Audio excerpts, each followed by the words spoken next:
Cak mano caro paman kau nusuk kau itu? Pisaunya di mana? Cabutnya? Cabutnya? Oh, langsung. Oh. Sebelumnya ada ribut dah, ribut mulut. Berapa jauh dari apa namanya tempat dia nggandeng kau merangkul kau? 20 meter sana. 20 meter dari tempat organ tunggal itu. Oh.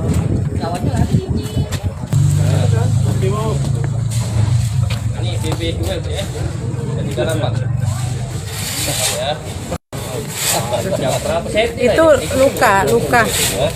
luka akibat ditusuk pelaku ya. Coba kau lihat kan, kau angkat yang ya. Oh, tujuan kau nih. Tujuan dengan siapa? Aman. Jadi Keluarga deh. jadi pisau itu kau menyesal tak setelah membela diri mengakibatkan paman meninggal dunia? Misal, tapi kalau tidak kau rebut pisaunya, kau yang mati. Ya, jadi membela diri ya. Ya.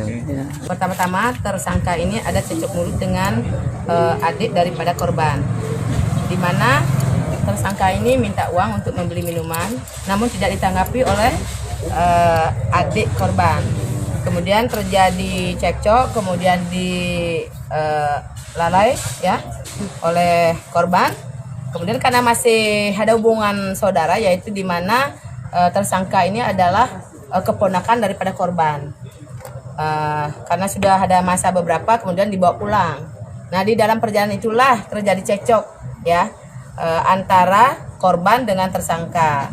Kemudian terjadi perkelahian di mana korban sempat menusuk tersangka dengan menggunakan senjata tajam sampai perutnya terburai, namun tidak meninggal ya. Kemudian akhirnya terjadi pembalasan daripada tersangka, kemudian menusuk korban beberapa tusukan ya. Pada saat itu ada tiga tusukan nggak salah. Kejadian di hari yang sama apa gimana? Di hari yang sama, pada saat malam itu juga korban meninggal dunia ya, dibawa ke rumah sakit meninggal dunia. Kemudian tersangka ini karena sudah masanya banyak melarikan diri ya, beberapa meter dari TKP ditemukan dalam kondisi perutnya terburai keluar ya. Kita bayangkan bahwa pisau itu sangat tajam sekali.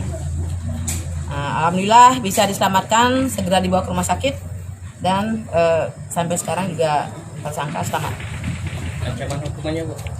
Ancaman hukumannya karena dia sudah melanggar pasal 351 ya, sama 338 yaitu pembunuhan. Ancaman hukumnya maksimal 9 tahun karena tidak ada perencanaan, itu spontanitas saja. Tadi awalnya